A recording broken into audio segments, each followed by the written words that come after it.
What's up everybody, it's Dragos from Strong Dragon Training, and today I want to take you through the pectoral stretch or the chest stretch. It's something that a lot of you guys might know or might be doing it already, but today I want to show you how to do it correctly and a couple of variations of it.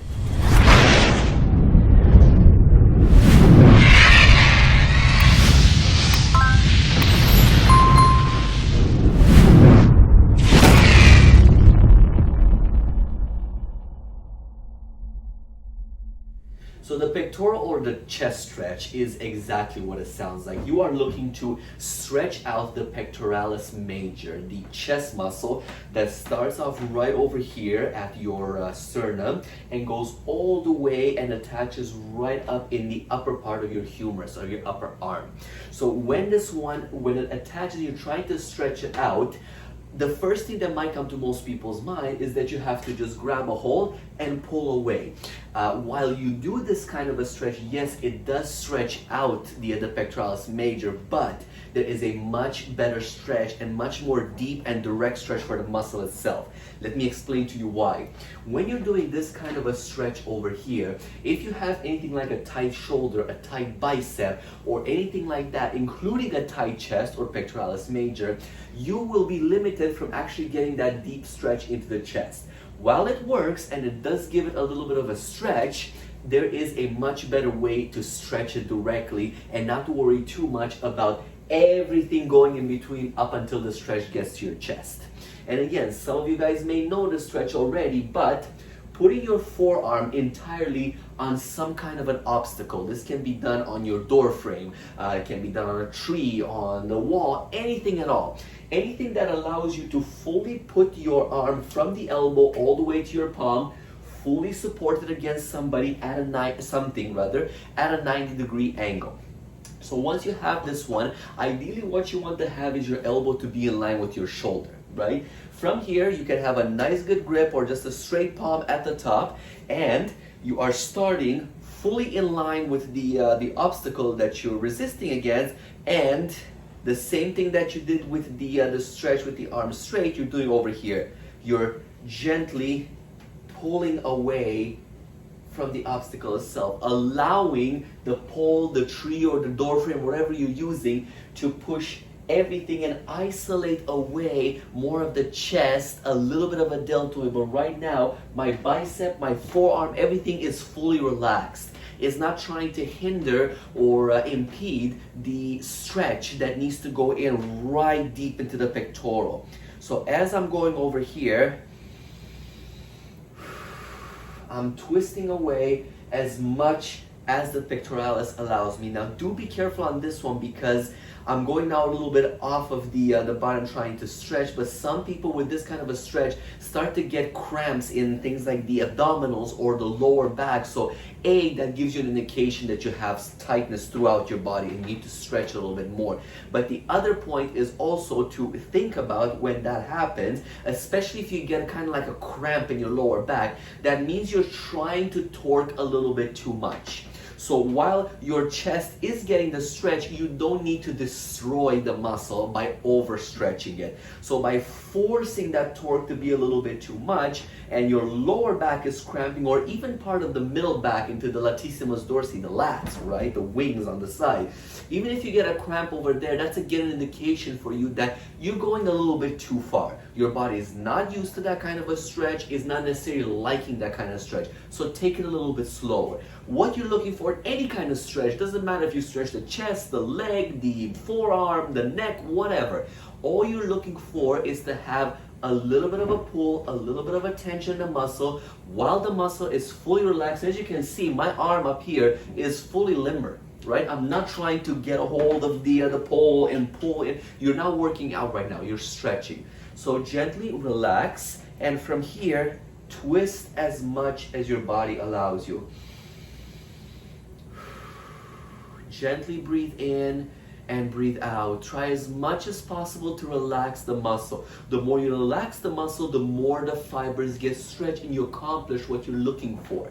Now, not to say that this doesn't need to be a deep and quote-unquote more aggressive stretch, because at the end of the day you also have two different kind of stretches, right? Where you're stretching the muscle itself, the fiber, and where you're stretching the fascia, the layer that holds your muscle together. So it's a layer on top of your muscle that holds everything together. Now when that layer gets tight, it restricts the muscle from performing and really popping out. If you're doing especially competition and your fascia is tight, then you don't have the muscle popping out and being striated and looking its best, right? So I'm gonna do the other side as well, just for you guys as well, and for me to have a nice good stretch on both sides, because I stretch the other side quite a bit. So just to elaborate a little bit more what I meant there, a deeper stretch where you're trying to pull and you feel everything from your sternum going out all the way to the arm. And don't get me wrong, your shoulder will feel this as well,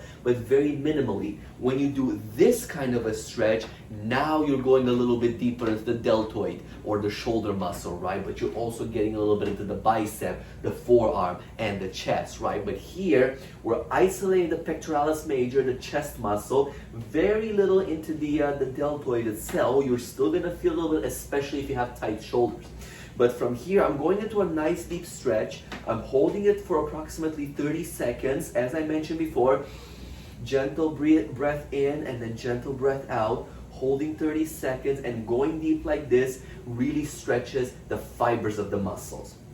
Once you're done with that, what I also recommend to people is to do a lighter stretch, approximately 50% of what you just did before, right? So from here, gently, you're going to feel about, like I said, 50% of the stretch you felt over here, release it. When it's lighter like this, you don't force on the fibers to stretch out, but you force on the fascia to stretch out, right? Because you gotta remember, you don't need much to stretch that fascia. Think of it this way: if you go to a massage therapist or an osteopath or anything like that, and they're trained in releasing the fascial tissue, all they gotta do is literally go like this and just stretch out, almost like somebody's tearing your skin. And right away you'll be able to feel, if you feel things like it's almost like it's burning over there, you'll feel like, oh my goodness, what is this guy ripping my skin off? No, that's the fascia being very tight, and then just by slowly stretching the skin out very detailed, they are able to stretch out the fascia itself.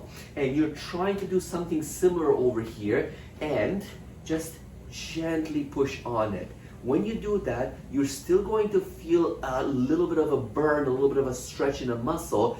But if you don't know really what you're looking for when it comes to the burn, or maybe you're not putting the pressure correctly to actually get the fascia in fully, all you need to remember is that you're trying to get approximately 50% less of a maximum full muscular stretch. Boom, just about 50% over there. Lightly hold on to it. Your body knows what to do from that point, right? You're still getting a stretch in the fascia. Your muscle is kind of getting stretched, but again, you breathe gently in and out. You hold that for 30 seconds as well, and then you loosen up.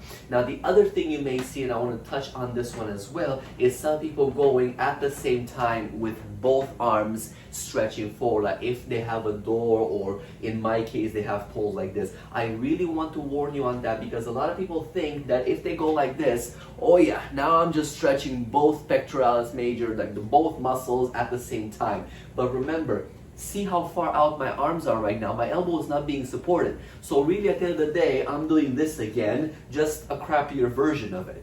So do be careful that yes, if you have a door frame that's small enough and you're able to put your arm on each side and then gently lean forward and you feel that stretch, that's excellent.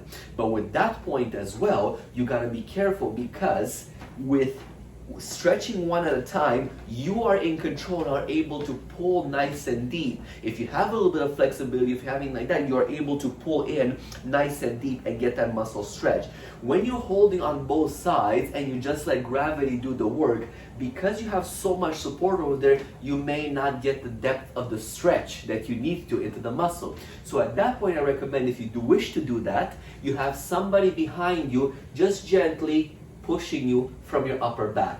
So at that point, Imagine I have a door frame over here and my arms are on it. I'm leaning forward, I'm not feeling much of a stretch. Maybe I'm more flexible, maybe I just can't lean forward far enough, that's fine. If you have somebody to help your partner, they would come right from the back with both arms, just gently, very gently. Don't have the person, and definitely don't have the person pump you forward. Just like you should never do this kind of a pump when you are doing it yourself single arm. You push in, you twist away, and you hold.